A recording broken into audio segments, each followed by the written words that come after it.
গোলাপে কাটা আছে, তবুও গোলাপ ভালোবাসার প্রতীক।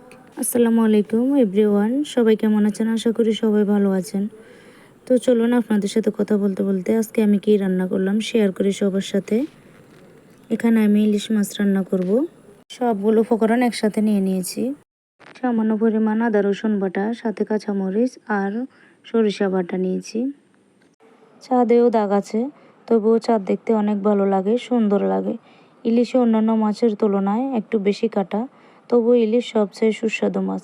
প্রত্যেকটা জিনিসে কিছু না কিছু খুঁত আছে। আসলে কেউ পারফেক্ট না, নিজের মতো করে পারফেক্ট বানিয়ে নিতে হয়, সেটা কোনো জিনিস হোক বা কাছের মানুষ হোক। আপনাদের সাথে কথা বলতে বলতে আমার রান্নাটা প্রায় শেষ পর্যায়ে।